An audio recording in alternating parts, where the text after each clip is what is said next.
Good afternoon, everybody. Welcome to all of you. I'm very excited about this webinar because I think that it's going to be one of the most meaningful and informative webinars that I've given, and I think one that has the most impact in IVF, and it's all about selecting the ideal protocol for ovarian stimulation. And before I start doing that, let me just say this. What I'm going to be telling you today is based upon 30 years of experience in the IVF field and having played somewhat of a role in developing many of the protocols that I'm going to talk about. It is my opinion. It doesn't mean to say that what your doctor's doing is wrong, incorrect, or needs to be changed. It simply means that this is the way I see it, this is why I see it that way, and how I feel this can impact on your treatment. I also want to say that nothing we do in vitro fertilization is proven in the clinical arena or has been adequately proven through gold standard testing. And the reason is that until very recently we've been unable to control the most basic variable that affects outcome, namely the quality of the embryo. We haven't been able to control for that, and when you're doing randomized studies, you've got to keep all the variables, all the things that can affect outcome stable, so that when you change just the one you're looking at, you can see differences when you divide them into those who receive the treatment and those that don't. So that is why if a textbook had to be written which comprised only of those things that have been proven through randomized gold standard testing in IVF in the clinical arena, it'll be probably less than a page long. Anyhow, this is going to be a very, very important and informative webinar, and I hope we can get through everything. If we can't, then in order to give people the chance to ask questions, I am definitely going to have to divide it in two and come back and complete it at a later date. All right. Now, the format of this presentation is I'm going to talk for 30 to 40 minutes. I'll try to keep it as short as I can, but there's a tremendous amount of material to cover. And while I'm doing this, you can submit your questions in the chat box you find next to the video window at any time of your choosing. Any additional questions that don't get answered, and I'm sure we won't get to answer everyone's because there's a very large number of people on this particular webinar, then I ask you to go to forumshaveababy.com and post your questions there on the SIRM Las Vegas discussion board, or go to my blog, ivfauthority.com, and go straight to the area where you put where you can write down questions or comments, post them, and as most of you that have been following my blogs will realize, I try to get there very, very quickly and expeditiously and not keep you waiting too long. I want you to please, if you have the opportunity, write this phone number down. It is my phone number, the 800 number to our clinic here in Las Vegas. And when you get to that number, ask for Tina, and you can schedule a consultation with me by Skype or in person if you're in the local area here in Nevada, otherwise via Skype. And please call that number if you'd like to set up a consultation to talk with me. I also invite you to visit the website haveababy.com and go to this, as I said, to the SRM Las Vegas discussion board, where you can post any questions or issues at any time, and I'll get there and respond to them quite promptly. So let's get started then. And again, let me re-emphasize, absolutely the most important by far determinant of IVF outcome is the protocol you use for stimulation. I can tell you that we do a lot of things in IVF. We do fancy things. We do assisted hatching. We do co-culturing. We use all kinds of gimmicks and procedures that improve the outcome of IVF, yes. But the most important by far, the one that is indispensable to successful outcome, is the selection of the protocol for ovarian stimulation. Now, as in any biological situation, there's a bell-shaped curve. Most people fall in the middle of that bell-shaped curve, but there are outliers that do not. And those are the ones that are the toughest to treat. When it comes to the selecting an ideal protocol for ovarian stimulation, For those women that have got normal ovarian reserve and are young, that means their ovaries can respond well to stimulation and make lots of follicles, and they are young, and they will not over-respond or under-respond. It really doesn't matter that much as to what protocol you choose. But when it comes to those that are outliers, the older women, those that have diminished ovarian reserve, those that have conditions like polycystic ovarian syndrome and other things we'll get to today, there is no doubt that you have to be extremely individualized, because if you're not, you can corrupt the quality of eggs. And after all, it is all about the quality of the embryo as to whether you're going to get pregnant. No doubt, this is, here you can see an egg that has been fertilized with its two nuclei, the sperm and the egg nucleus, meaning that fertilization has taken place. And here is the 2-day embryo that's divided, and here it continues to divide to the ideal of 5 to 9 cells by day 3. And then by the 5th or 6th day, the embryo reaches this stage, the blastocyst stage, where at this stage, if an embryo doesn't get to the blastocyst stage, the vast majority of those embryos are chromosomally and genetically abnormal and will either not attach, or they will arrest in the process of developing, or they won't attach to the uterus, or if they do attach, they'll be lost in a very early pregnancy loss as a chemical pregnancy or as an early miscarriage. And if you're very unfortunate, then an embryo that is chromosomally defective can sometimes result in birth defects in the offspring. This is a blastocyst, and this little blob you see here is the inner cell mass. This is where the baby develops, and these cells on the outside are in the trophectoderm, and these are the cells that develop the membranes and the placenta. Inside there's the area that will eventually develop into the amniotic sac and fluid. So you're seeing here the normal development of an embryo through these various stages. But I want you to know that simply because the embryo looks good doesn't mean it's competent or able to propagate a baby. We're going to talk about this again in a few minutes. So the word embryo competence then means an embryo that has got all 46 chromosomes in place. That means 23 pairs of chromosomes side by side. And such an embryo that has 46 chromosomes is the one, regardless of the age of the woman whose egg produced that, whose ovaries produced the egg that resulted in that embryo will have about a 60% plus chance of propagating a completely healthy, viable baby, provided that the environment in which it's placed, that is the uterus, is receptive anatomically, and I've spoken about this many times, immunologically as well. But again, remember the word competence when it comes to an embryo means this is the one that is most likely to be able to propagate a baby. Now, chromosomal normality, that is all 46 chromosomes present, or a euploid embryo, that the chromosomal euploidy is not the only factor that determines competency. There are other factors that we can't well measure easily, and those involve the genetics, epigenetic factors, and metabolic factors. But the most important by far is the chromosomal integrity of the embryo, making it competent and euploid if all 46 chromosomes are present.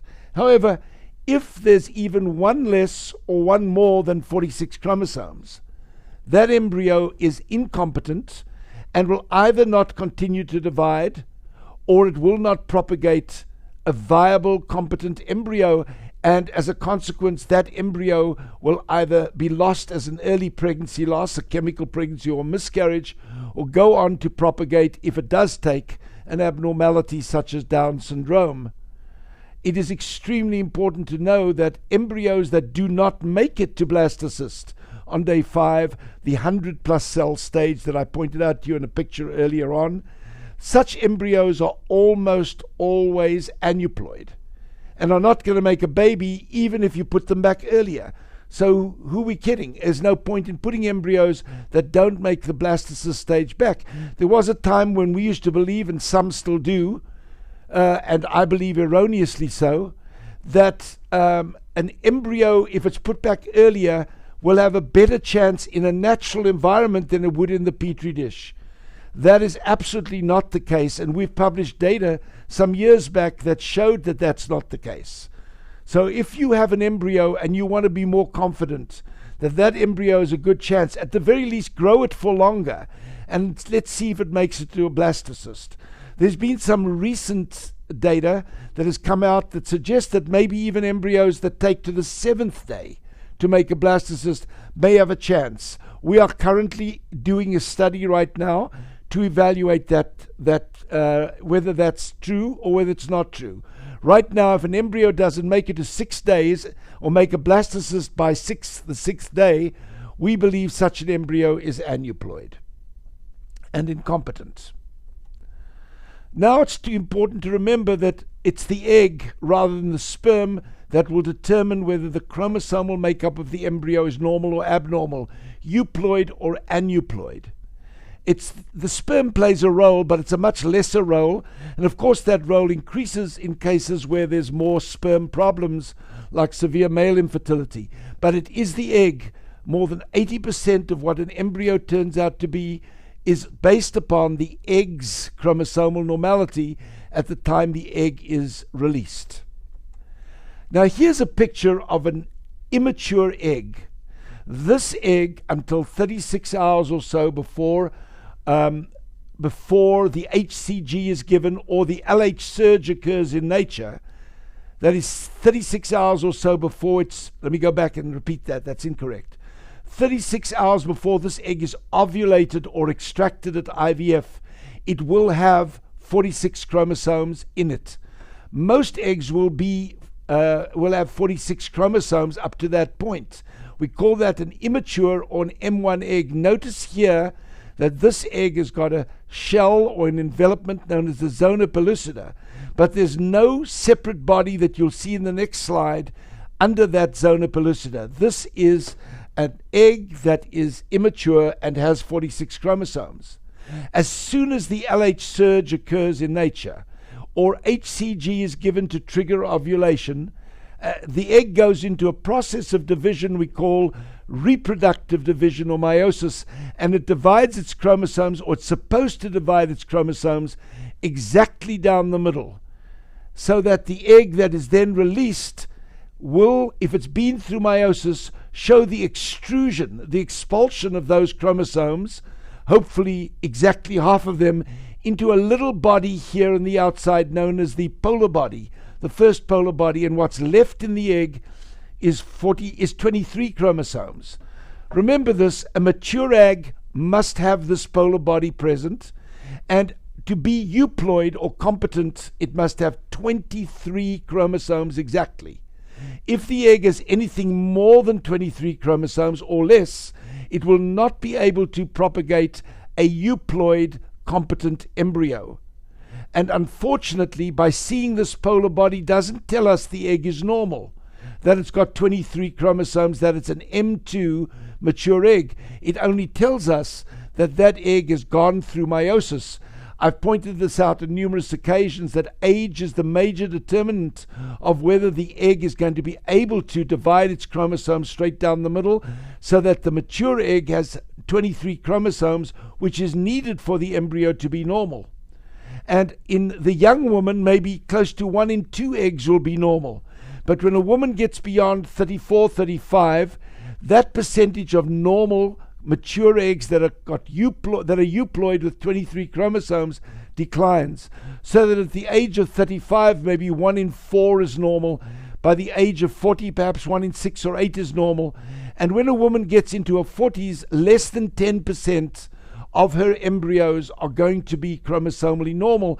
All this explains why it's more likely as you get older that you won't get pregnant, takes longer, or you can't get pregnant.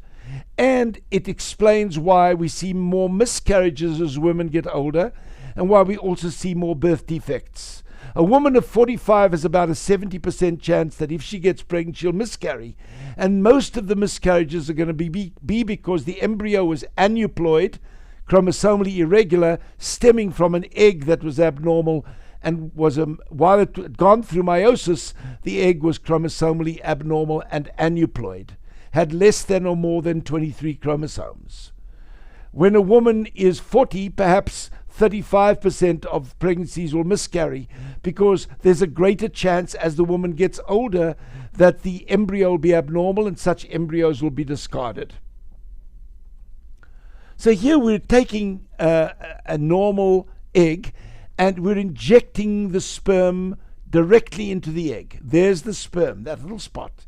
It's being injected into the substance of the egg to fertilize it. It's called intracytoplasmic sperm injection, or ICSI.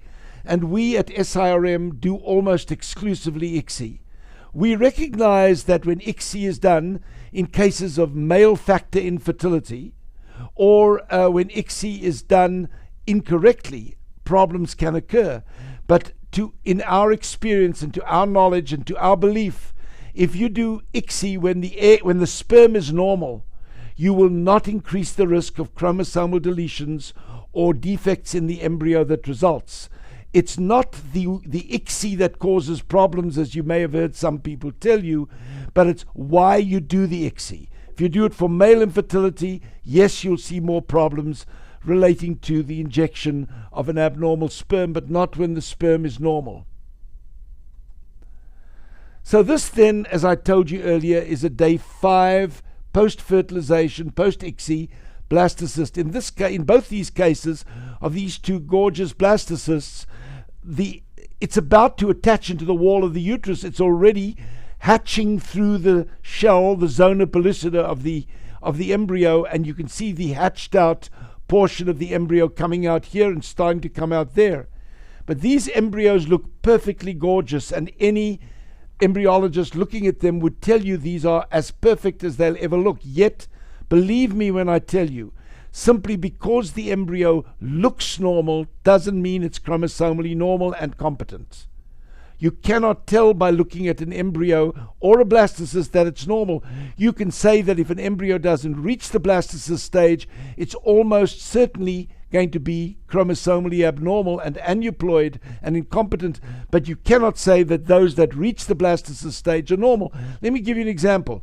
If this embryo here, an identical embryo, these two, to these, if this was from a woman of 35, each one of these blastocysts, even though you didn't know that it was chromosomally normal, would have a 50-50 chance of being normal, and each normal one would have about a 70% chance of making a baby. So that all you can say when an embryo looks as good as this in a young woman is that blastocyst probably has about a 35% chance of making a baby, and if that woman were 45, this would be less than a 5% chance of making a baby, because even though it looks the same, it's more likely to be chromosomally abnormal. This is an extremely important concept to remember as we proceed. Now, when we do tests, and I'm not going to go into it here like CGH, to tell us which of these blastocysts are normal chromosomally, then this embryo has a 60 to 70% chance of making a baby, provided it's transferred into a healthy receptive uterus with no anatomical or immunologic issues. So then, embryo aneuploidy, from everything I've told you, that means an irregular number of chromosomes, more or less than 46, is the rate limiting factor in human reproduction. And if we want to stimulate women for IVF, we have to bear in mind that there are a number of factors that will affect the likelihood that an embryo will be aneuploid. The age of the woman, as I've pointed out before, is obvious. We can't change a woman's age. Age is going to affect the likelihood of the egg being chromosomally normal, and therefore the embryo, as I've pointed out.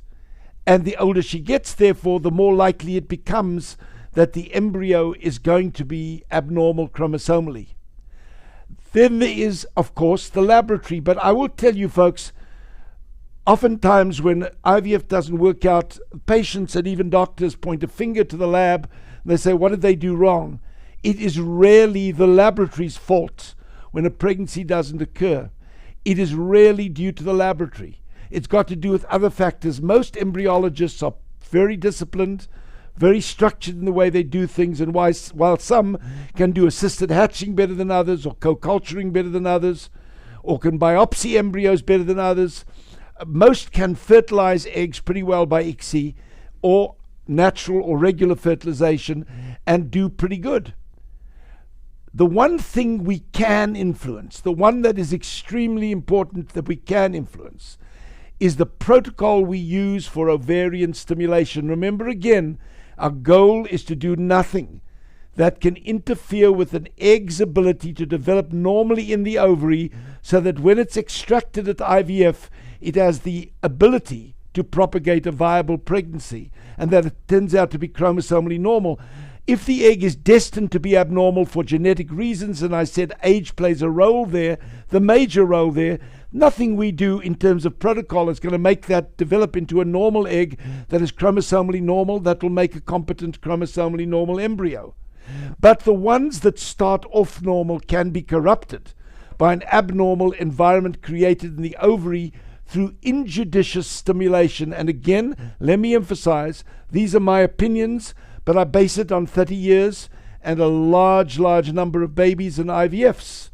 And I'm telling you right now that the protocol of ovarian stimulation is the one thing we as doctors can control to influence and optimize the chance that any egg that starts its journey during stimulation with the potential to produce a chromosomally normal egg in the end will be able to do so. And this is where the main emphasis in IVF should always lie. All the other issues are secondary. So then, what is it that we use to determine a protocol in order to protect the egg? And later I'll tell you how we do that.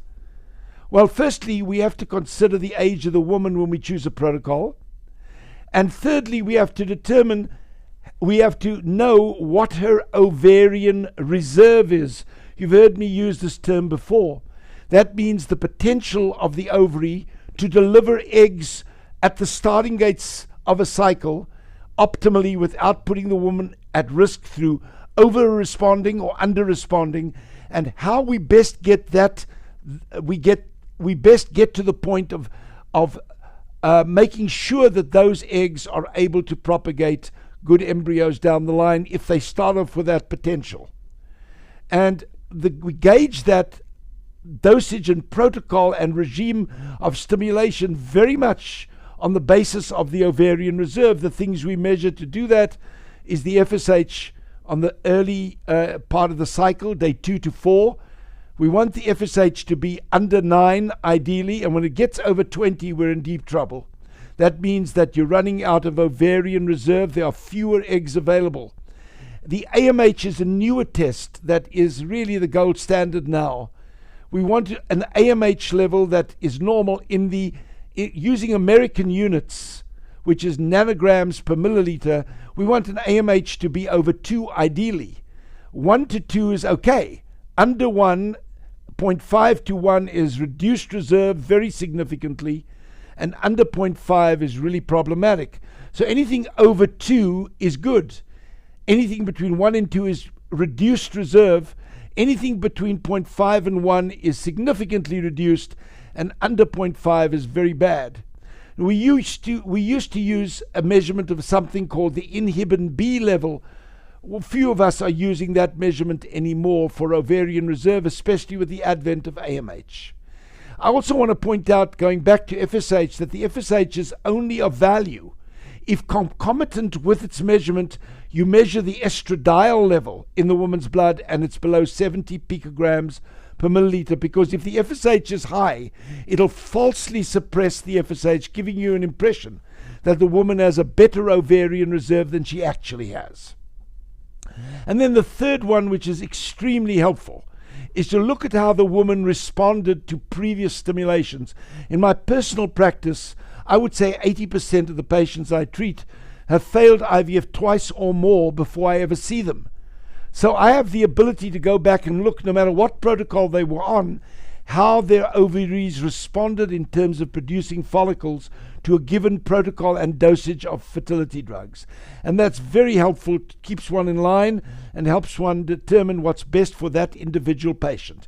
And there is no there is no one size fits all. There has to be individualization, especially, as I pointed out earlier, when it comes to people that are outside the bell-shaped curve, that are the outliers on that biological curve. Now, here is an ovary photomicrograph, and what you're seeing here is an egg here inside a follicle. And the cells that line this follicle are called the granulosa cells, and what they do is produce estrogen. And the area around the follicle here is called the stroma, or the theca. It is nothing more than connective tissue. Now, what you have to understand is that the theca, the stroma, produces male hormones, androgens, the most important one of which is testosterone. There's also androstenedione and dehydroepiandrosterone, but testosterone is by far the most important one. This then is carried from the stroma to the granulosa cells inside, lining the follicle inside, in a bucket brigade fashion, where it's converted to estradiol. And as it converts, these cells multiply. As they multiply, the follicle stretches, more fluid forms inside the follicle, and at the same time the egg develops. You cannot develop a follicle and good eggs without testosterone. You've got to have testosterone. But the emphasis is on a small amount of testosterone. A small amount works fine, but if there's too much testosterone being formed in the stroma, it goes and leaks through into the follicular fluid, and it exhausts the granulosa cells, so the follicle can't grow properly and respond properly, and the egg's development inside that follicle is compromised. You don't want a tsunami. You want a gentle drizzle of testosterone on your follicles, on your garden. A tsunami or a heavy flood will wipe out the quality of your eggs. It's extremely important to understand that herein lies the whole, as far as I'm concerned, the whole basis for selecting the right protocol for ovarian stimulation. So, in the stroma then, what is it that makes the stroma produce androgens, testosterone and others? It is LH that is produced by the pituitary gland or is present in the drugs we use. Now, drugs like Follistim and Gonal-F contain very little LH, minuscule amounts. Drugs such as Menopur and Nican HCG and other forms of urinary-derived menotropins contain much more LH and, if not LH, HCG, which acts exactly like LH. And that is one of the reasons why I personally prefer to minimize the amount of LH, HCG containing fertility drugs that I give patients undergoing IVF, because I don't want it to cause an overproduction of testosterone by the stroma or theca in the ovary and so compromise egg development and follicle growth. It's extremely important to me to keep the LH level low but present. And then comes the next point. What happens in the follicle? Well, of course, once the testosterone or androgens reach the lining of the granulosa cells, once they reach this area, then the hormone FSH, which is the sister hormone of LH, also produced by the pituitary and also present especially in purified recombinant FSH products like Follistim, Gonal-F or Puragon, that converts the testosterone by enzymatic action into estradiol. And as that happens, the cells, the granulosa cells multiply, the follicle starts to stretch, the fluid inside the follicle increases, and the estradiol level, the estradiol it produces, gets pumped into the bloodstream. And of course, we measured the follicle size in IVF and the amount of estradiol in the blood as indices of follicle growth. Now, what's also important to understand is that the egg conducts much of this action of LH and FSH on the conversion of much of the conversion of testosterone to estradiol is orchestrated through the egg. It's almost like it's the conductor of the orchestra. So once the egg is very abnormal, it cannot cause the granulosa cells to produce large amounts of estrogen and for follicular fluid to increase in the process. So as a consequence, these follicles stay smaller. That is why follicles that are small and under 15 millimeters on the day you trigger are much less likely to produce adequate amounts of, are much less likely to propagate good eggs that are chromosomally normal and are mature M2s. So what is the role then? A small amount of testosterone is vital. A small amount of male hormones other than testosterone, such as androstenedione and others, also important. But too much testosterone leads to poor follicle growth and poor egg development and a much greater risk of aneuploidy in the egg, chromosomal irregularities, than you'd otherwise see, or that is otherwise dictated by the age of the woman, because each age has a relative threshold as to how many eggs should be normal. Now, who is then most vulnerable? Who are the women that produce too many androgens? Well, firstly, it's older women, because as women get older, this stroma, this theca around the follicles overgrows. What we call hyperthecosis or stromal hyperplasia is a physiological event that occurs in older women. And also, you'll learn in a moment, women with diminished ovarian reserve. So now there's too much stroma, too much connective tissue, and hence too much production of testosterone and an overload on the follicle. So it's extremely important to understand that older women automatically are at risk. You might ask why. What if the woman who's older has a normal level of blood LH? Well, let me remind you that we're talking about LH, which is released in a pulsatile fashion all through the day. And before the LH levels in the blood start to rise, these valleys inside these pulses, they have to first fill up. And a woman can have a normal blood level of LH and still have too much LH around. Besides, the older the woman gets, it is believed that the more biologically active her LH is going to become, and the less biologically active her FSH. So older women are at risk of having too much LH regardless of their blood levels of LH. Now, of course, as the ovarian reserve diminishes, the FSH level goes up, and with it the LH will eventually go up too.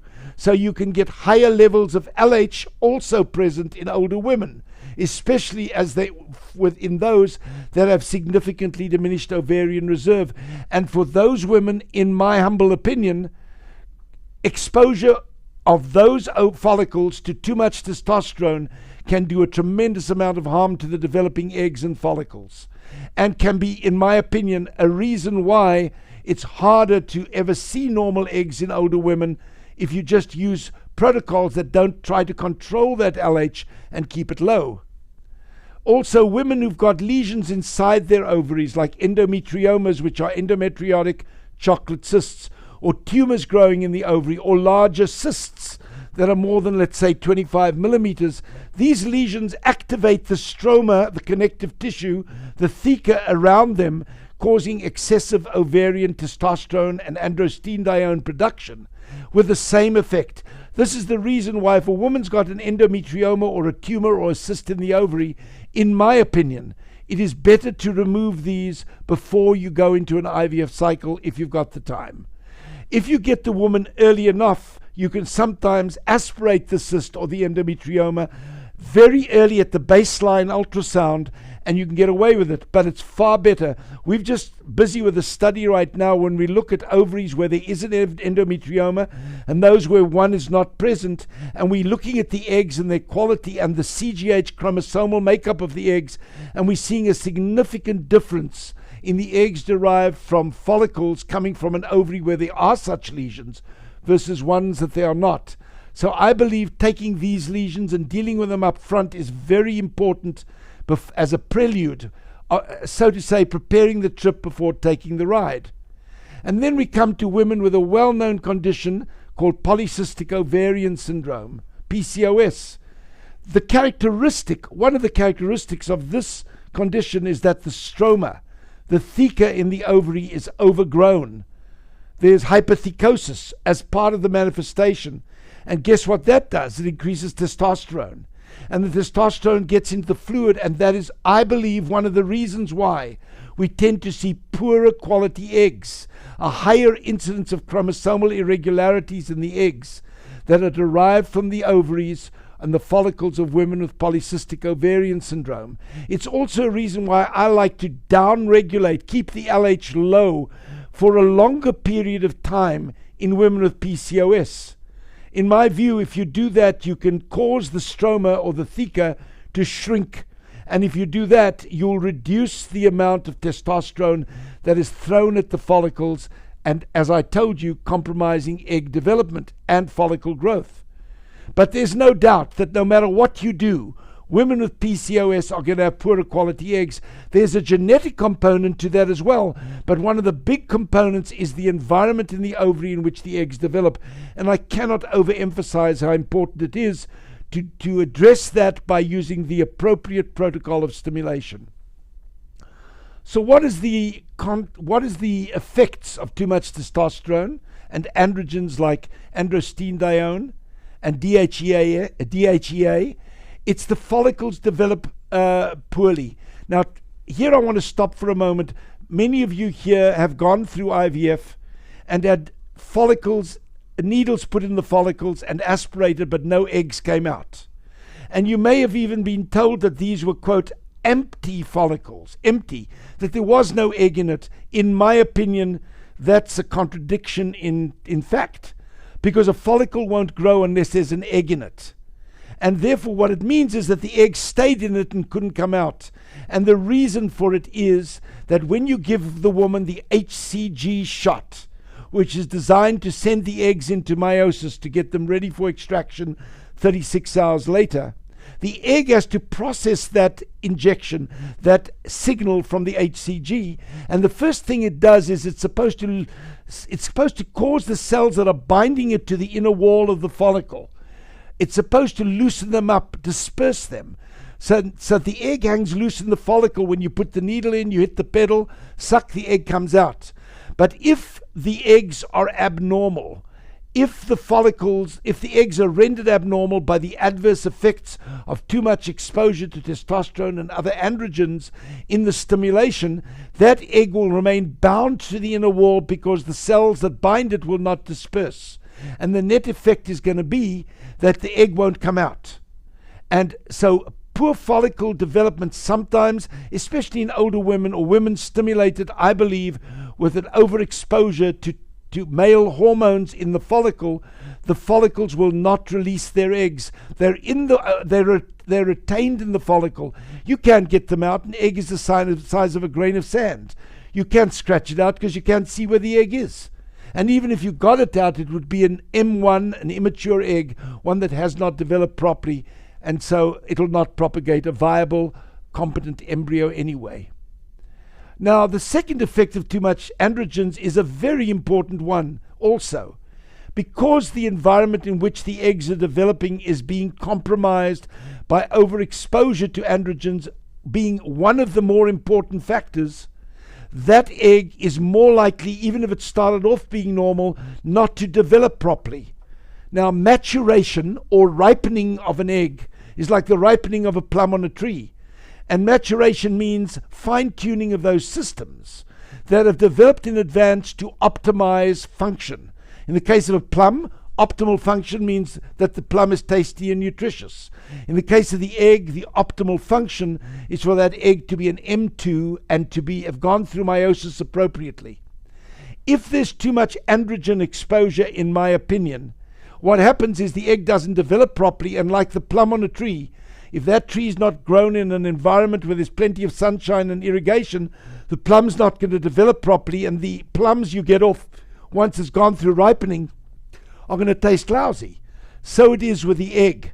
If it doesn't develop properly through the process, that egg, when it gets released, is going to be much more likely to be aneuploid than the age threshold should be, so that a woman of 40 who should have maybe 1 in 6 eggs normal may end up with 1 in 20, and that's normal chromosomally, and you'll never know it, all because of things you did or you perpetrated in the process of stimulation that didn't protect that egg against overexposure to testosterone. That's my opinion. And then the next thing is also important, and this I want to stress. You often see women with polycystic ovarian syndrome with thin endometrial linings. You know that an embryo can't grow and attach properly if the lining is much under 8 millimeters. And we often see poor linings in women who have PCOS and high androgen testosterone levels.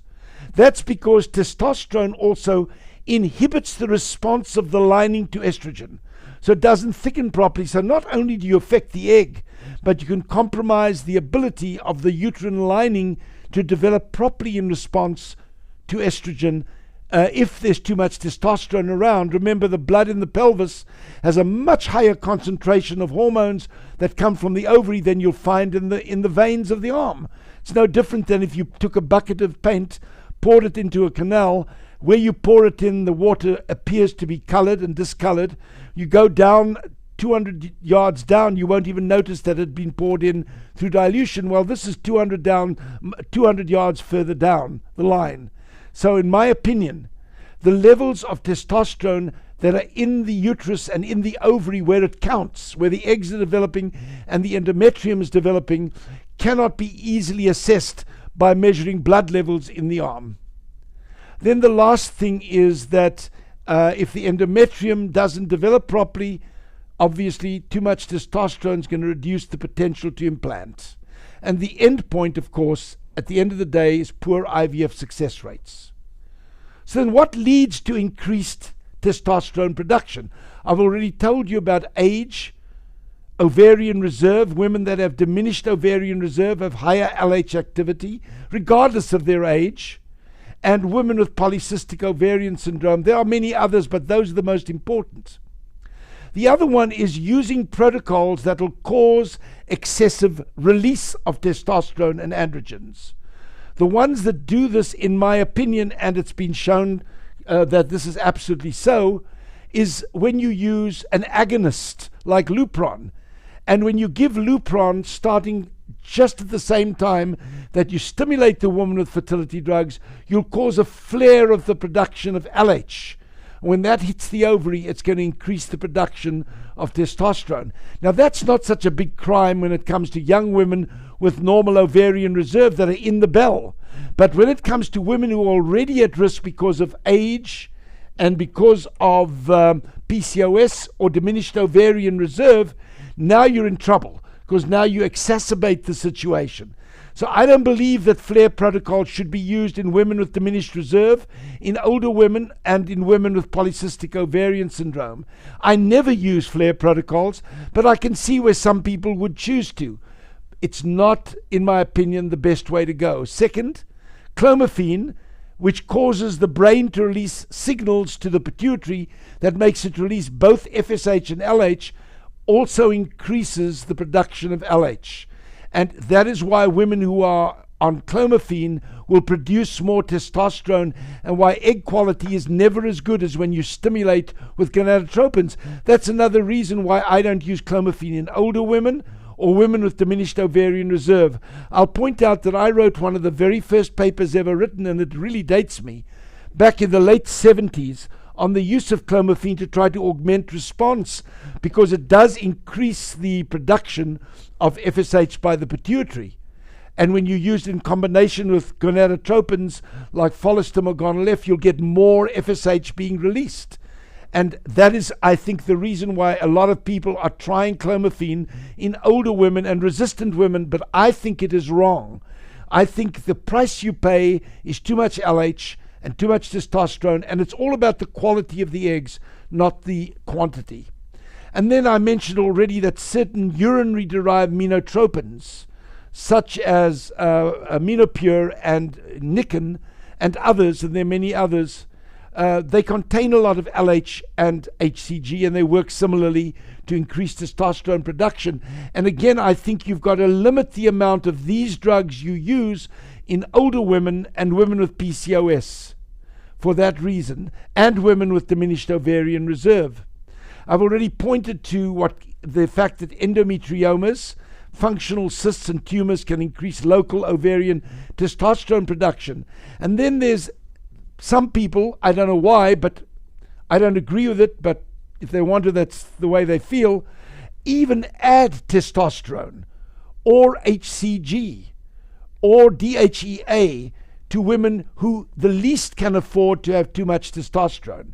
DHEA, dihydroepiandrosterone, converts to testosterone in the ovarian stroma. I don't think it makes a lot of sense to add more testosterone or more DHEA or give women HCG to make them purposefully produce more androgens when they already are compromised because of age and diminished ovarian reserve. I don't believe, and besides, I'm not sure there's any real convincing evidence that DHEA improves response. But that's for another time. So we have to limit exposure to androgens. And how do we do that? Keep the LH levels low during the stimulation. And you do that by avoiding giving too many drugs that contain or cause the release of too much LH. And that's why I like to use recombinant purified FSH. I think it's far better than urinary derived products, even if they are FSH dominant.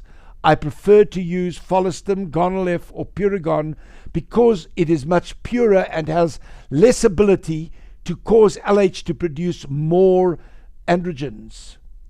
Treat any ovarian lesions, endometriomas and the cysts and tumors before you do controlled ovarian stimulation so that they don't make more testosterone get formed in the ovary, and then suppress LH pre-COS, before stimulation. Keep it low. Try to contract to reduce the size and the activity in the ovarian stroma. And I believe that you do that by suppressing LH in advance. Firstly, I use a birth control pill, which immediately lowers FSH and LH within days. And I try to continue that as I lead into the use of an agonist. And the agonist that I use is Lupron. And that what the Lupron will do is it'll force out FSH and LH. So I overlap the pill, as I'll show you later, with the Lupron. And within a couple of days, all the LH that is also released because of the agonist has gone out of the body, and the FSH, and there's no increased androgens to cause you problems. Now, in the women that have diminished ovarian reserves, I switch from the agonist to the antagonist, and we'll talk about that later, especially in women with diminished reserve and older women and women with polycystic ovaries. I'll discuss it in a few minutes. I avoid using flare protocols where you start the Lupron at the same time of the stimulation with fertility drugs, because if you do that, you cause an expunging of LH. It gets into the ovaries, causes a lot of testosterone to be produced at exactly the time the eggs are starting to develop in response to stimulation. And that impedes them. That's like trying to run a race with lead shoes on under the auspices that halfway down the line you'll take off the shoes. Sure, you'll catch up after you take off the shoes, but you'll never catch up to the point that you can win the race. And then I avoid clomiphene, and I didn't mention Femara earlier, but both Femara and clomiphene cause increased production of gonadotropin-releasing hormone, and with it increased production of both FSH and LH, and thereby increased LH. So I try not to use clomiphene and Femara in IVF at all. Some use it in low dose stimulations for younger women, and okay, if you want to go that way. But I do not think it's ever a good idea to give clomiphene or Femara to older women or women with diminished ovarian reserve. So then what drugs do we use? Well, we've spoken about Clomid and Femara. The gonadotropins are Follistim, Puragon, and Gonal-F, and these three here are purified recombinant DNA FSH. Brevel is a urinary product. It starts as Menopure or the equivalent and is refined to be much more concentrated in the FSH domain, but it still contains a significant amount of HCG or LH. And so I personally, I'm not decrying the use of Brevel. It is less expensive. Some may want to use it, but I personally prefer to use Follistim, Puragon, Gonal-F.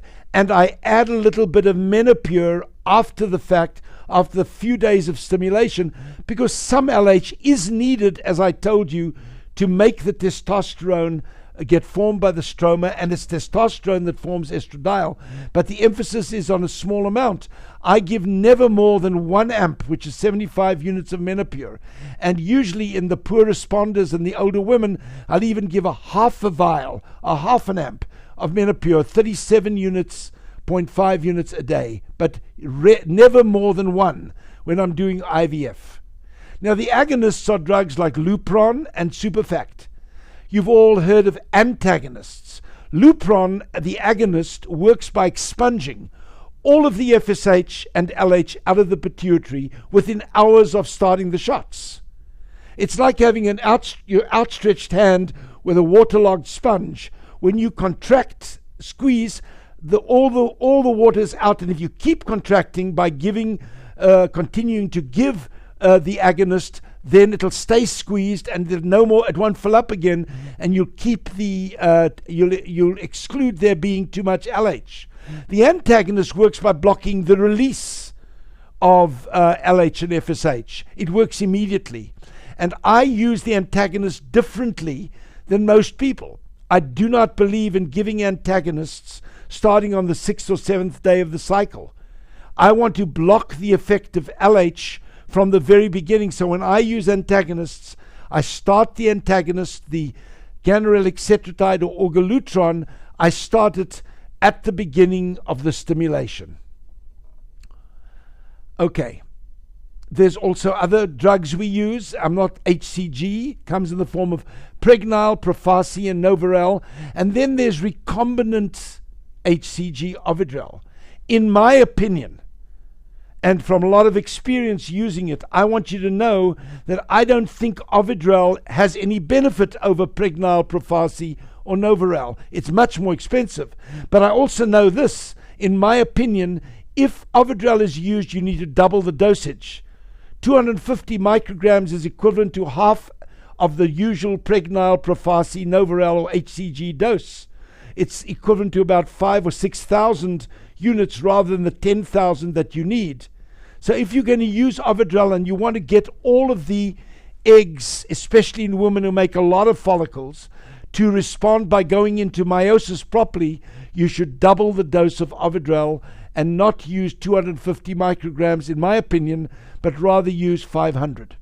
And estrogen is sometimes used to make the follicles more responsive to the gonadotropins. We call it estrogen priming, and I'll talk about that later. So let's go through some of the protocols quickly. This is the commonest, and in my opinion, one of the most widely used and best protocols of stimulation. You put the woman on a birth control pill for about 10 days here. More than 10 days doesn't matter. You can go up to 40 days, it wouldn't matter. And then you overlap the Lupron with the birth control pill. And you continue the Lupron for a period of 5 to 10 days. Usually 5 days is plenty, and the woman will have a period within 5 days. You stop the pill 2 days or so after starting the Lupron, and they'll go on to have a period. Then you continue the agonist, the Lupron, dropping the dose. I usually start here at this point with about 10 units of Lupron, and I drop it down to 5 units by the second or third, by the day that the period starts. And then I stimulate with Follistim from the point the period begins, as long as the estradiol level is under 70 by this day. And if it's not, then I either aspirate the cyst that's in the ovary that's causing the estradiol to be high, or wait a couple of days longer, sometimes as long as that 10 days, for the bleeding to start. And then I start the stimulation with Follistim, the dosage of which is basically dependent upon, as I told you early on, the woman's age, previous response, and her measured ovarian reserve in terms of AMH and FSH. The stimulation continues, and I didn't put it in here, but at around the 3rd day, I personally add 37.5 units of Menopur to add some LH, and continue till at least 2 follicles are over 18 millimeters, and 50% of all the follicles are over 15 millimeters in size. And at that point, I trigger with 10,000 units of HCG. I do not use Ovidrel, but if it's going to be used, then in my opinion, it needs to be at double the dose, i.e. 500 micrograms, not 250. This is a variation on the theme of the long Lupron or long agonist protocol. What we do here is we start the woman again on a birth control pill here for 10 days. We overlap the pill with the agonist, the Lupron or buserelin, about for 2 days. Then we stop the pill, and then we wait for the period, which usually comes in 5 days. Rather than continue on the Lupron, as I showed you in the previous protocol, we now add the antagonist, ganirelix, and it's never necessary, in my opinion, to give more than half the regular dose. The regular dose of antagonist is 250 micrograms. You can get by pretty well with 125. And we then give ganirelix. We supplant the Lupron with the antagonist. It's very important to know that there's some evidence that Lupron may somehow suppress response to stimulation with gonadotropins. But if you switch over to the antagonist ganirelix, you avoid this effect, and you still get the benefit of having blocked the LH with the antagonist. And then we give Folistim from the time that the antagonist begins, and we add the small amount of Menopur, as I said earlier. Spelt wrongly, obviously, but anyhow. Here we have the short or flare protocol. I don't use it for the reasons I gave you. You can't control the amount of LH that is released, especially in older women. I don't think it's a good idea, or women with diminished ovarian reserve. But you can use this micro flare approach if you want to, if some doctors believe in it. And as I told you from the very word go, I'm sharing with you my personal opinion based upon 30 years in this field. And I'm telling you that if you use this approach, what the doctors do is they start with a period beginning. They give the agonist, the Lupron, straight away, but only starting it then, and at the same time they begin giving the Gonalef or the Folistim. My problem is that the moment you give the agonist, within hours you're going to get upswing of testosterone and other androgens, and I think it can have a deleterious effect on the eggs, especially in older women and women with diminished reserve. I don't use it even in younger women because I don't see any benefit, so I don't ever use this protocol. This is the short antagonist protocol. Here we have a woman who starts a period, and this is the one that is traditionally used. Again, I don't use this protocol. What the doctor is doing is giving the antagonist to the woman when she's around, and this is wrongly stated here. This should be further back. Sorry, let me go back here again. What did I do? Okay, this 6 to 8, this should start, the short antagonist protocol starts 6 to 8 days, not so early here, 6 to 8 days into the protocol of stimulation, then the antagonist is added. And of course, when you give that antagonist, within hours it blocks LH, but it does nothing to help the eggs that were developing before you gave it and to mitigate their exposure to LH-induced ovarian testosterone. So I personally never have seen the sense in using the antagonist in this way. In my view, if you're going to use an antagonist only, then start it straight after you start the stimulation. Immediately upon starting the stimulation, start the antagonist there. Now, you've all heard of mini IVF. Mini IVF uses clomiphene or Femara in the early stage after the period began, and then subsequently around day 5, the stimulations, many doctors will add to this the menotropin using Menopur or using Folistim or Gonalef or whatever. In my opinion, this approach is not ideal. I think it's far better not to use clomiphene at all in IVF. But if you're going to use it and you're going to use this mini or easy IVF approach with either clomiphene only or clomiphene plus gonadotropins, then it should be used in women with normal ovarian reserve. Younger women not women in their late 30s, early 40s, and not women with diminished reserve, because you make matters worse, in my opinion. The success rates are very low in this mini IVF arena.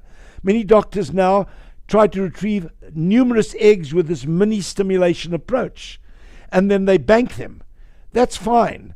You can do that, but what's the use of banking eggs that have been overexposed to ovarian androgens and end up being of poor quality at the end of the day anyway? So I personally believe that you don't save much, because the cost of IVF is not the cost of a procedure, it's the cost of having a baby. And if you've got to do more and more cycles to get more and more eggs in older women, and you use a method that's going to possibly prejudice egg development and therefore egg embryo quality, it doesn't, to me, make sense. Then there's natural cycle IVF, where the woman is monitored for when she's going to have an LH surge and timed with that. Eggs are then removed after an HCG trigger. This again, to me, doesn't add much to conventional IVF with gonadotropins. Sure, you save the use of the drugs, but with natural cycle IVF, you're going to get 1 or 2 eggs. I know there are many people that believe that less stimulation is more physiological, but that's like arguing that it's better to walk than take a car. If it's a long distance, you're not going to get where you're going. I don't believe reducing the number of eggs and yet having to put the same time and effort into monitoring and egg retrieval benefits a patient. I'm not in favor of natural cycle IVF, although I do it in those women that insist. But here again, like with easy IVF, in my opinion, it should be done only in younger women with normal ovarian reserve. There are many other additional considerations that I don't want to go into here. We just don't have the time. And one of them is, how do we deal with ovarian hyperstimulation syndrome? Here the issue is of prolonged coasting. We introduced prolonged coasting into the field of IVF in the late 80s and early 90s. What this method does is it stops stimulation when we see the follicles are overgrowing, and we continue with Lupron or the agonist to prevent a spontaneous increase in LH that can compromise the eggs. And then we wait until the estradiol level drops to a low enough level, and we trigger with HCG when the estradiol falls below 2,500. I've had patients whose estradiol has gone over 12,000. And by coasting them and waiting, stopping the fertility drugs, continuing the Lupron till the estradiol drops down below 2,500, almost all of them can be saved the life-endangering risks of severe ovarian hyperstimulation syndrome. But the successful use of coasting demands that you start the coasting at precisely the right time. If you start it too late, the eggs in their development, when you've stopped the drugs, will continue to develop, and they'll become post-mature and of poor quality. If you start too early, then you'll tank the whole cycle and everything will come to naught, and you'll have to cancel the cycle. So I don't believe that prolonged coasting, if used correctly, I believe, unfortunately, people that start coasting patients when they're already in trouble and the follicles are already 18 millimeters or so, by that time it's too late to start coasting. You may as well stop the cycle or remove the eggs and make sure you don't transfer the embryos into that woman's uterus, because if she gets pregnant, you can push her over the edge and she can become critically ill. There's the issue of the uterine lining. We've shown that you can improve the blood flow to the uterus in certain cases and improve the lining. There's the issue of premature luteinization. You've all heard of the so-called premature LH surge, where doctors say that the reason they give the antagonist is to prevent the LH from surging in the middle of a cycle. LH doesn't just surge in the middle of a cycle. It starts to grow incrementally, and then it reaches a certain point when it pushes the eggs over the edge, and you lose the eggs because of increased ovarian testosterone.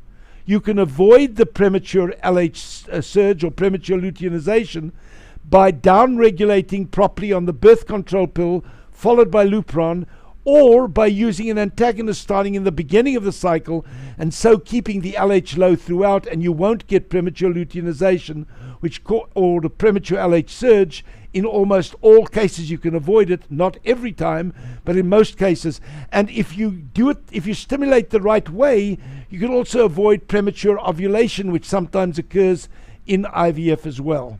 We spoke already about the empty follicle syndrome. I don't want to go into this now because we don't have time to talk about the use of human growth hormone. I knew the guy that was the first to introduce this in the 80s and 90s. His name was Brian Leibovitz, and he was at Hammersmith Hospital in London, in England. And he started doing this work with human growth hormone, and in the early 90s, working with a product produced by Genentech, we did a trial and found that it came to naught. I know there are many people trying human growth hormone again. I don't think there's any convincing data that it really helps. I've spoken about DHEA, and obviously if all comes to naught and you can't get a woman to respond, then you need to use an egg donor.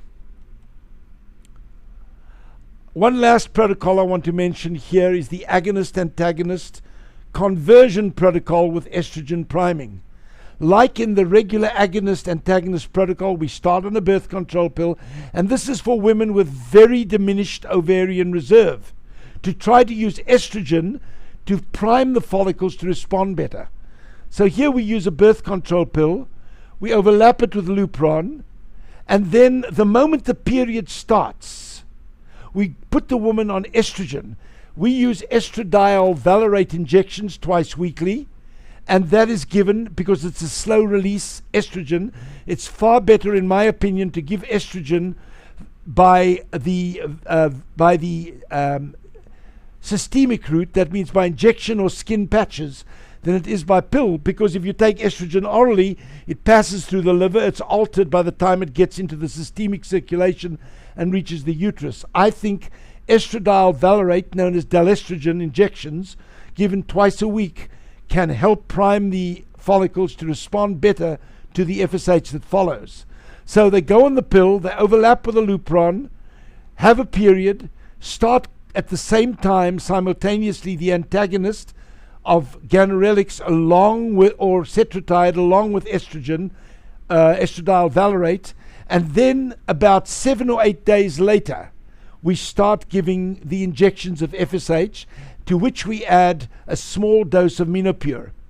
And if you do this, many women that otherwise would not respond will produce follicles. This very day I have a woman who produced 11 follicles when she couldn't respond ever before on regular stimulation protocols, and we did it in a way through use of the agonist and the antagonist that kept testosterone levels low. I believe she'll have a better chance of producing good eggs, and that those eggs, upon undergoing ICSI fertilization, are more likely to get through it if they are destined to be normal as normal euploid competent embryos. So who benefits from this protocol with a combined estrogen priming protocol? It's women that are older and women with decreased ovarian reserve regardless of age. We spoke about coasting. I'm not going to go into this. I've spoken about it already. I spoke about the use of Viagra to improve the uterine lining, and we use it when there are many causes of a poor lining, and Viagra will not help everybody. If the lining at its roots, in its basal layer that approximates the muscle of the uterus, has been so damaged that it can't respond anymore, it's no point using Viagra, because all Viagra does, by using it vaginally, and it cannot be taken orally and be expected to work, is it improves the blood flow to that germinal root system that forms the lining of the uterus. And by delivering more estrogen through the blood, the lining thickens. And Viagra can be used quickly. You can get a response within 48 to 72 hours. You don't have to use it for long periods of time. And again, the important thing is that if the lining's been damaged by previous infections such as endometritis after infected delivery or after infected abortion, or if it's been damaged surgically by lots of surgery to the inside of the uterus, including an over-aggressive DNC, then you will not improve the lining with Viagra. It's only women that are older, who have reduced uterine blood flow, or women with adenomyosis that will respond better. and some women with fibroids. Clomiphene, if used for more than 3 months in a row, will thin the lining in virtually everyone. And it has to be stopped after 3 months and allow the uterus to recover. Here's a thin lining, you can see, before using Viagra, only 5 to 6 millimeters. And here it is at 11 millimeters a few days after starting Viagra therapy. So I think we stop there and we get to the issue of answering your questions. And so we'll get started now. Just give me a chance to just restore this and get to your questions. I hope you've written a lot of questions down. But again, I want to emphasize the importance of taking down my phone number, 702-892-9696, or the preferable one, which is 800-780-7437. 800-780-7437. If you call in tomorrow, because I'm sure there's going to be quite a rush, if you call in first thing tomorrow to us in Las Vegas, you can ask for Tina, and she can set you up with a consultation by Skype or in person if you're a local individual, and I'll be happy to meet with you and discuss your case in specific. So let's get started. Now, the first one, you asked for protocol for almost 41 years of age with an AMH of 4.6 and FSH is 4.5 and estradiol of 27. I'm taking it that this FSH is measured in American units, not in picomoles per liter, but in nanograms per milliliter. You have got a very high ovarian reserve, even though you're 41. You have a low FSH, so you have to be very, very cautious on how you stimulate it. A low protocol, long pituitary downregulation protocol with agonist only Lupron is probably the best way to go. And I've described that protocol earlier on in my presentation. That would be the best way for you to go. And then because of your age, remember that because you make a lot of eggs, and you will, it doesn't mean those eggs are normal. It doesn't mean that they're going to be chromosomally normal. So ideally at your age, I would recommend testing the embryos by biopsy and CGH, and then doing what we call staggered IVF, where you put the embryo back later once you get the CGH results back in a frozen embryo transfer, which, by the way, will not diminish outcome and success rates. And that way you know you're getting good embryos and you're reducing the risk of miscarriage from about 50% down to under 5%, because you've eliminated the main cause of miscarriage through chromosomal assessment of the embryo. The next one is from Melissa. Can you do mini IVF along with ICSI? I just turned 33 and have no issues. My husband has sperm antibodies. Absolutely, Melissa. You can do mini IVF with ICSI. I have a procedure I use called micro IVF, because mini IVF usually points towards using clomiphene and Femara and other approaches, which I personally am not in favor of. That's my opinion. So I rather use low-dose gonadotropin stimulation, which then gives you more eggs and doesn't increase the cost. So micro IVF is a process we offer women like you, and we have tremendous success. It doesn't lower the success rates over what we see with conventional IVF. And there you're saying, I'm doing micro IVF with Dr. Dayal in St. Louis. I've just been working with Dr. Dayal for a year, and I can only tell you this, that I have never worked with a more competent, more qualified, and wonderful person than Dr. Dayal. She's an extremely good RE. She's got 10 years under the belt, and we've been able to work along with her to the point that she's adopted much of our culture and approach. I think that you're in very, very, very good hands. So congratulations, and I expect to hear good results. And it says there, what are the recommendations for exercise, intercourse during stimulation? I think be healthy, be normal, do normal exercise, but keep away from alcohol and too much caffeine. The next one is Donna. Says, I'm ovulating, Dr. Sher, so 2 lines on the ovulation kit. I'm 48. Well, Donna, if you are still having regular cycles, you can ovulate at 48, but that doesn't change the fact that your eggs that you produce are almost all, I'd be surprised if 1 in 40 is going to be normal. And so while it's possible to get pregnant, I wouldn't hang my hat on it. And if you did get pregnant, there's more than 80% likelihood of miscarriage. You really would need an egg donor at your age, and I'm urging you to think about it. Don't be fixated on the eggs. Now, we all know women do get pregnant, and some have babies even at 50 and beyond. But it happens so infrequently that it hits the news. None of you who are trying to get pregnant desperately have that kind of time to waste in the hope of a miracle, which does happen, granted, because man proposes and God disposes.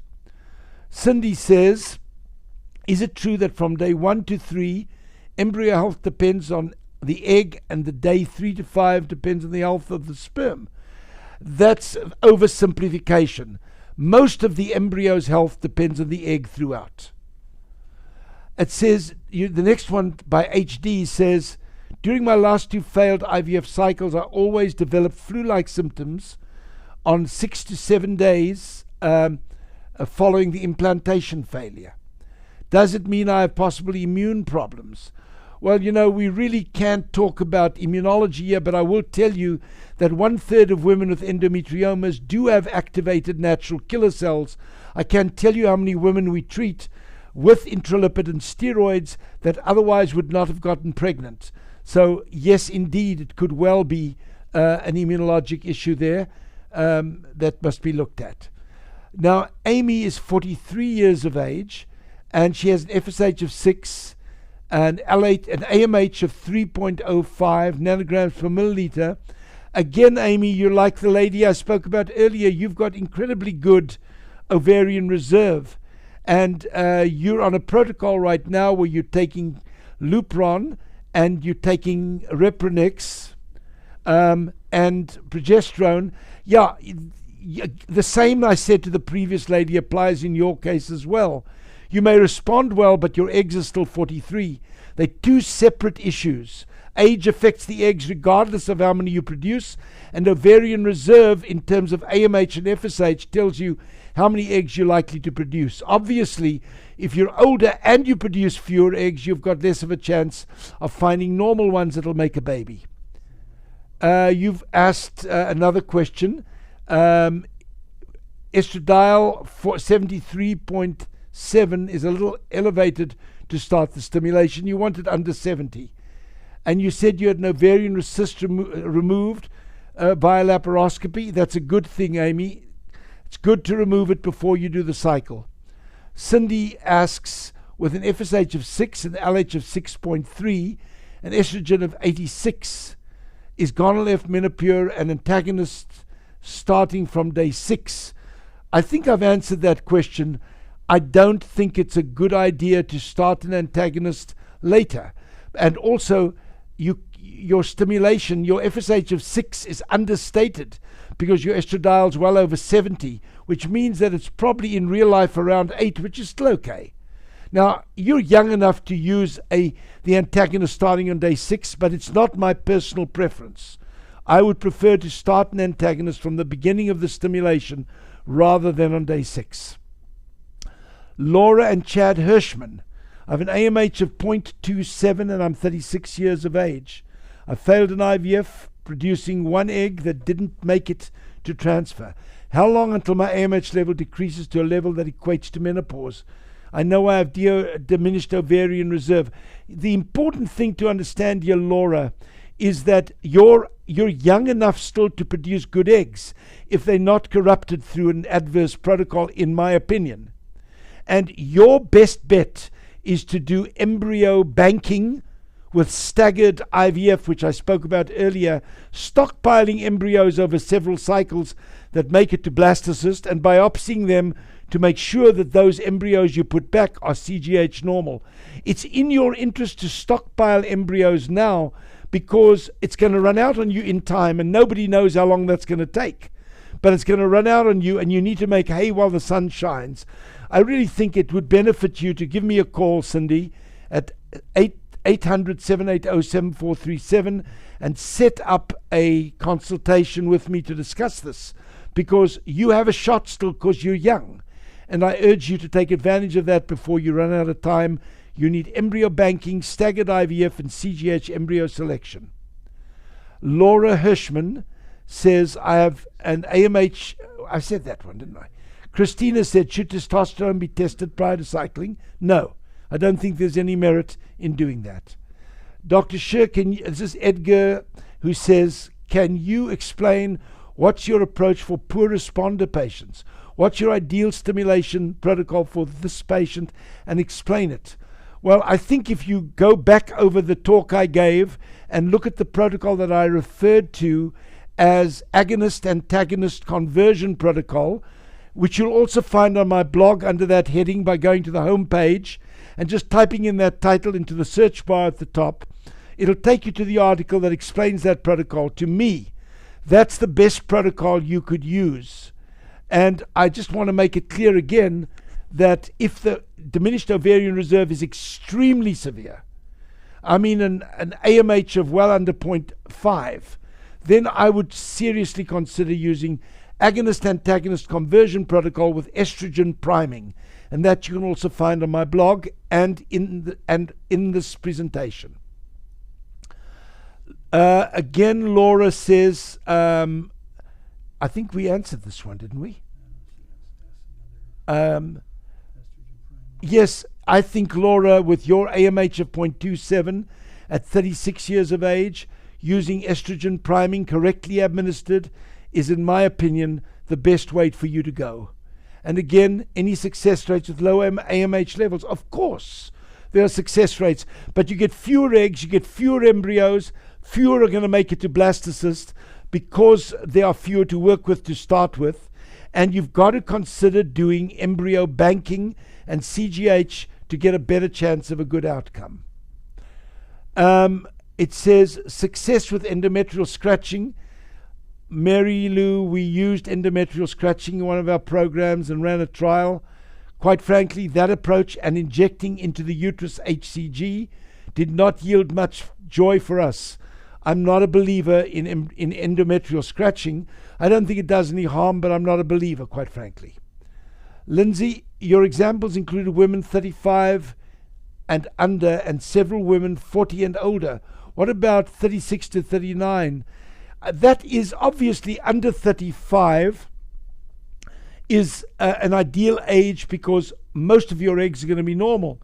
All that it means when you're 36 to 39 is that if you've got good ovarian reserve, we're still going to be able to find good eggs and make good embryos. If you've had several unsuccessful IVFs at your age of 38 and blastocysts have repeatedly been transferred to your uterus, I would submit that something else is going on that needs to be investigated relating to an implantation problem. You can't plant a good embryo, a good seed, in a poor soil or a non-receptive endometrium.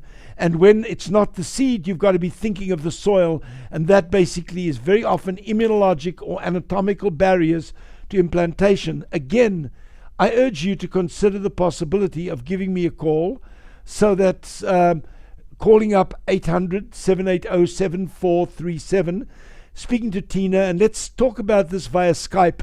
Maybe I can offer you some pointers that will help you. I had my testosterone tested and was very low. I can only find information about high levels. I don't think, in my humble opinion, there's anything in there being testosterone too low in women. I think it's all about the stimulation protocol that will increase to quite adequate levels the local ovarian production of testosterone. I wouldn't worry about low testosterone. I certainly wouldn't take testosterone during a stimulation cycle, regardless of age of the woman. What are your thoughts on using HCG with an IVF cycle? I answered that question, human growth hormone. I answered that question when I referred to Dr. Lieberman from Hammersmith in England, and told you that I'd worked with him a little bit on this concept several years ago, and that I don't believe personally that there's much mileage. There are people that insist on human growth hormone, and we use it, and we give it to them if they want to, but it's expensive, and I haven't seen any real benefit through that approach. What are your thoughts on progesterone in oil versus crenone? I think they work equally well. I think that if you use crenone, it's locally absorbed, passes through the uterus directly, and has advantages, but PIO, progesterone in oil, is still the mainstay of supporting the luteal phase. I will add that there's not a lot of evidence that it really does much to help in regular conventional IVF unless you're using Lupron. Donna Alston writes, can you tell if I was ever able to get pregnant? If you remove my adhesions, would I get pregnant faster? Donna, that's a difficult question to answer without knowing much more about your case. Again, call me, call our office, 800-780-7437, speak to Tina and set up a consultation. Here's another one, also with a woman who is 36 and the proper stimulation protocol. On average, how many IVF attempts would it take before pregnancy is achieved? Roughly, remember what I told you earlier, under the age of 34, 1 in 2 eggs is going to be normal, and 70% of those eggs will propagate embryos. Let me go back. Under the age of 34, 1 in 2 embryos that make blastocysts are going to be normal, and each normal one will make a 70% chance of a baby. That means each blastocyst in a woman under 34 has about a 30 to 35% chance of propagating a baby, a live birth. At 36, it's going to be a little lower. And I would assume that it drops from 35% per blastocyst to probably 30%. So that with 2 attempts or 3 attempts, 80% of women should be able to achieve a pregnancy if they undergo a transfer of at least 2 blastocysts at a time. If you put in 1 blastocyst at a time, you will diminish the risk of multiple births, but you also diminish the overall chance that that transfer will produce a pregnancy because there's only 1 embryo being transferred. Where now? Is there too much information on the last months about the need to add LH in poor responders? What do you say about this? Well, my whole presentation has been about the fact that it's not a good idea to add LH in any protocol. Too much LH in any protocol. I believe that after the 3rd day, if you're on an antagonist, such as ganirelix, or you're on an agonist such as Lupron, the LH will be very, very low. And in such cases, there has to be, in my opinion, there's a lot to be gained by adding a small amount of LH, maybe 37.5 units of menopure a day. But I don't think that there's anything to be gained, and there's a lot to be lost if you go much higher with LH administration or HCG in women that have diminished ovarian reserve or are older. Tanya says, I did IVF ICSI last year when I was 35, and I'm about to start my 2nd fresh cycle. I'm considered unexplained. We did estrogen primed antagonist protocol, but got mild OHSS.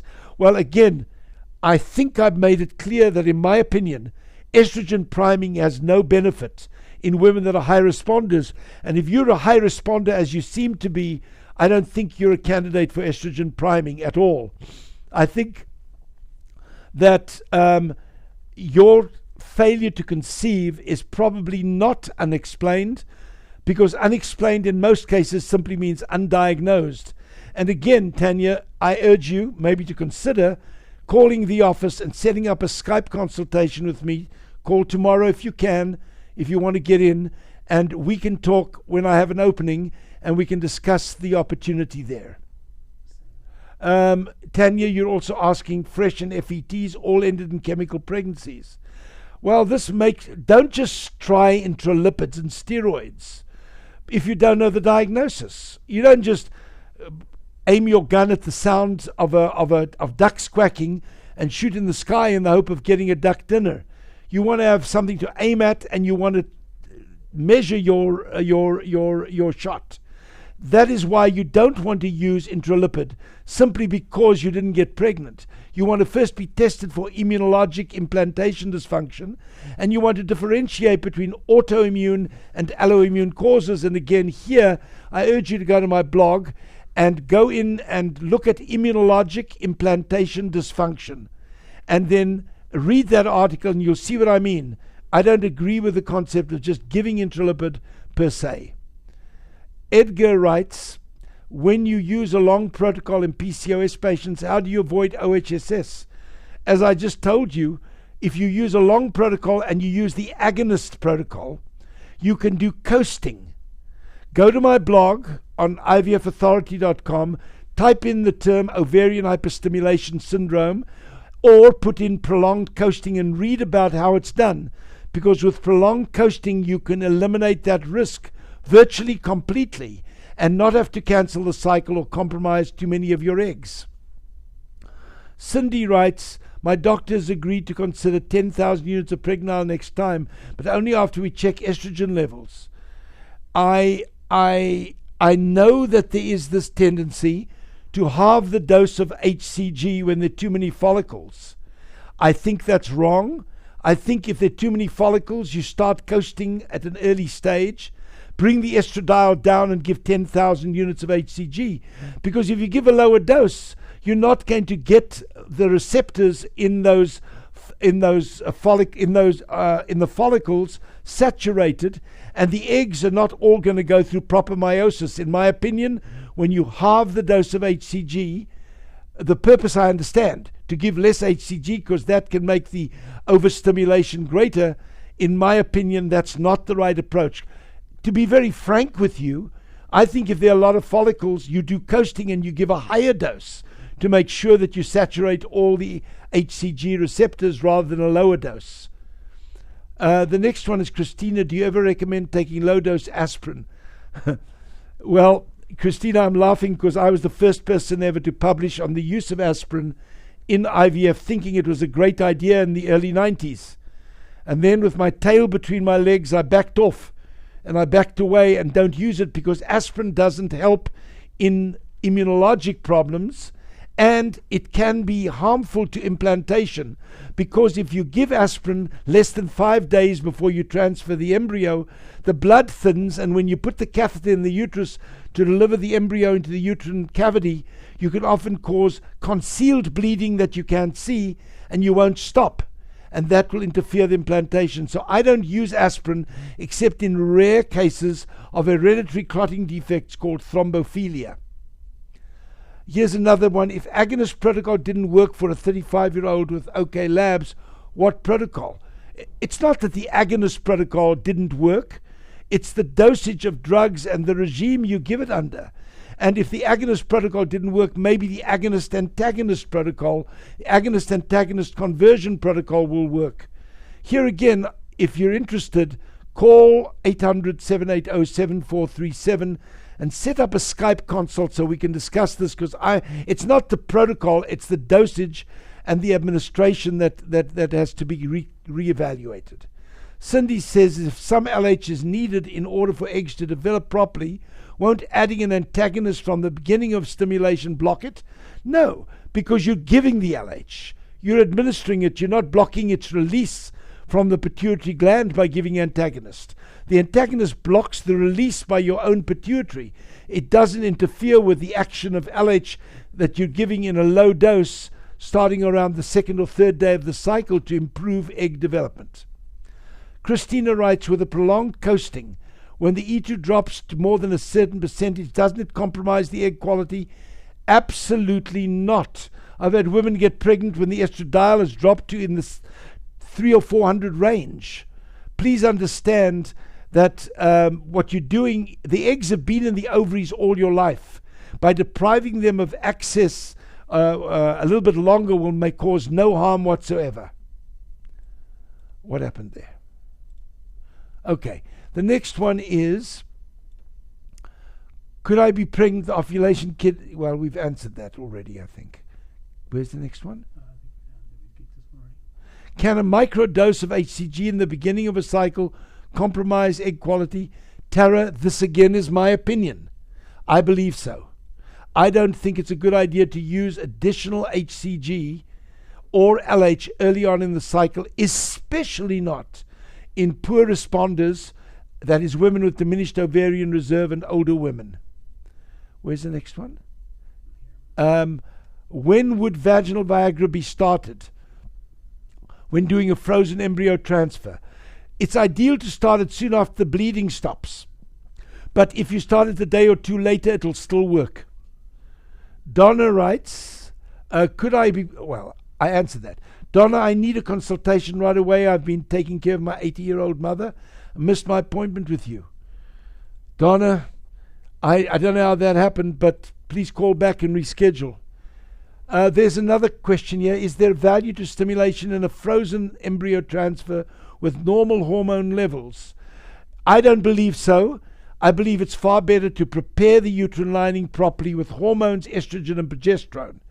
I want to say that the reason that we now know that when you do frozen embryo transfers, you sometimes even get a better result than with fresh blastocyst transfers. And the reason isn't that you make better embryos by freezing them. The reason is you can better prepare the uterus hormonally with estrogen and progesterone than can happen through the use of fertility drugs or even naturally. And that is why I'm a very strong proponent of hormonal preparation for frozen embryo transfers, not the use of fertility drugs, and I prefer not to do such transfers in the natural cycle. Annie Johnson says, do all your clinics use the same protocol? No, Annie. There's no way you can take what represents an art-science blend and impose it on every doctor. You can't make two painters paint exactly the same painting. It's all a method. It's a mechanism of seasoning, experience, and an art-science blend. So while more than in any other group of programs, we at SIRM tend to use a similar cultural approach to the way we treat our patients, it's not identical, nor should it be, nor will it ever be. Dazareth writes, what is the protocol that you recommend for a 32-year-old woman with minimal to mild endometriosis, removed with laparoscopy with an AMH of 1.57? I would say that I would use an agonist antagonist conversion protocol, and the dosage has to be determined based upon your evaluation. We would use what we call an LA6 protocol, but I can't tell you what that is now. We just don't have the time. This may be something we should talk about in a Skype consultation.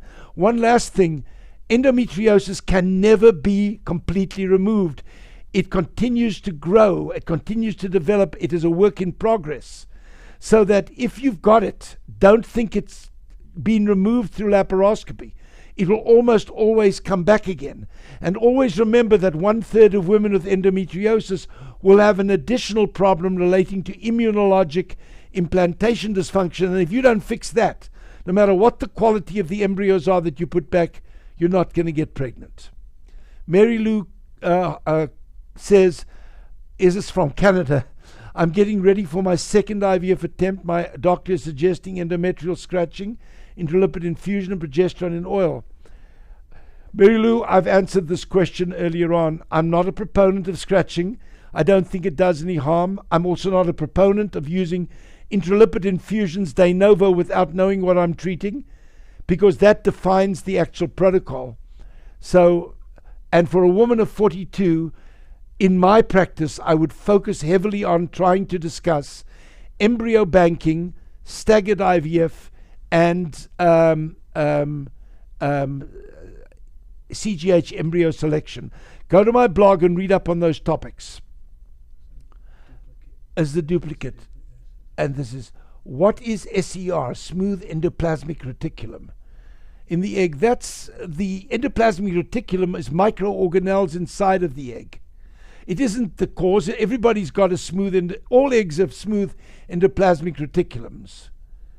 And I don't know why anybody told you and how they get to the point of recognizing that through a regular microscope and then telling you that the embryo should or should not be transferred. I don't agree with that.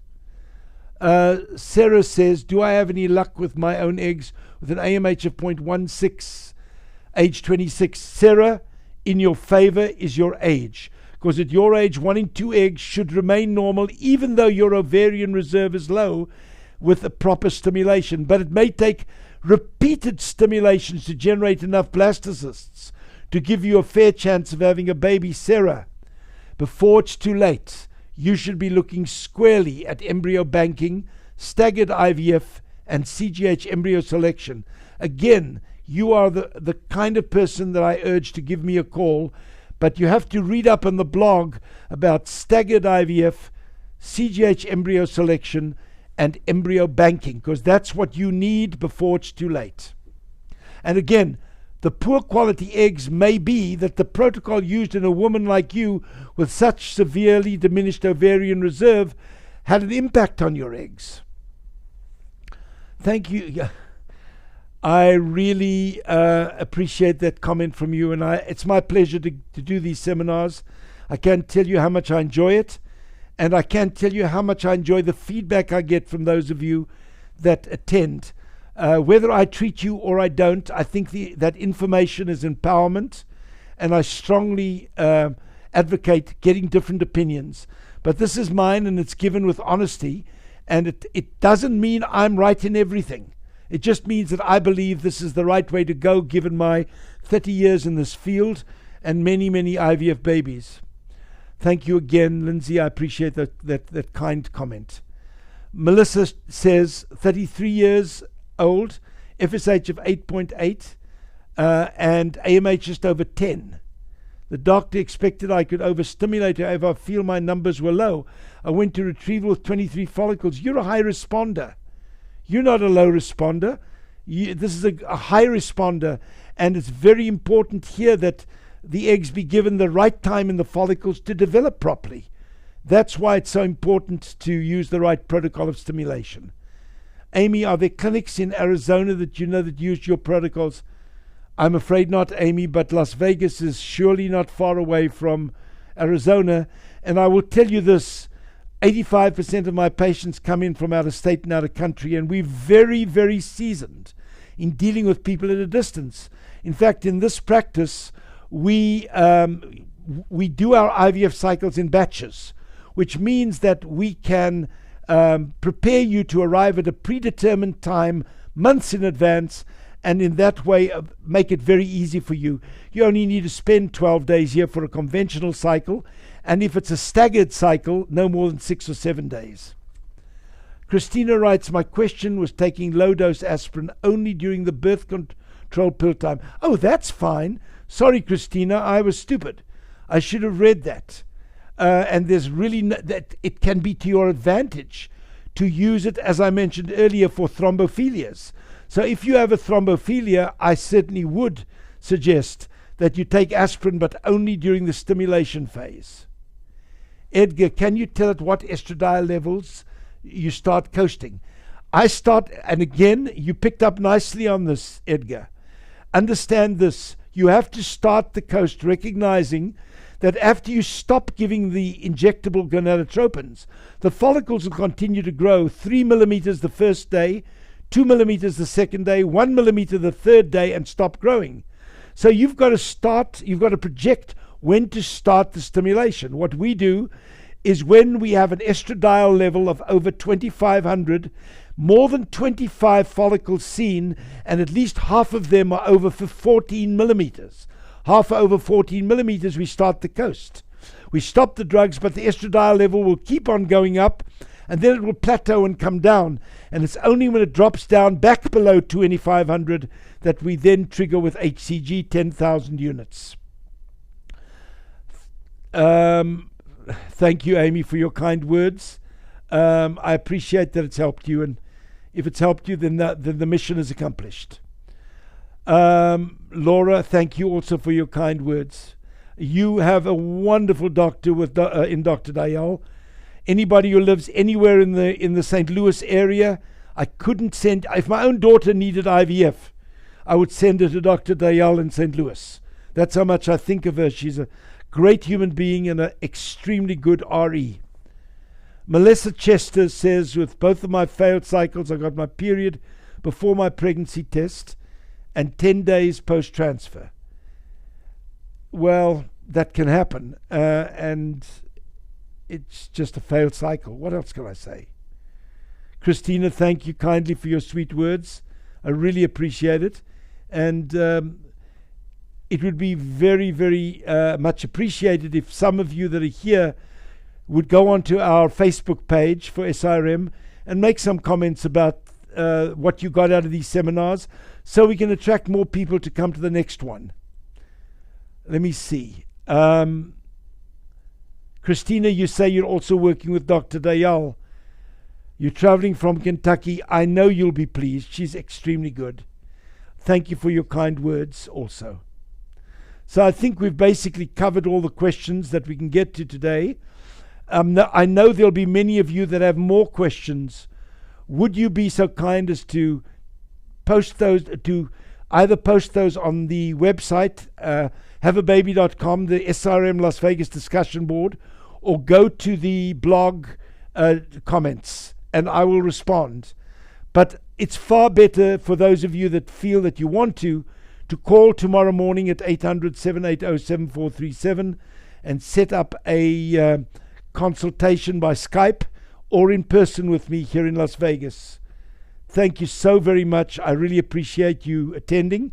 And this was one of the more, I think, one of the better webinars, so that some of you want to rewatch it can always go back to our website, and on the home page you can use it on the same link and see it again and again if you choose to. God bless. Have a wonderful evening and good night.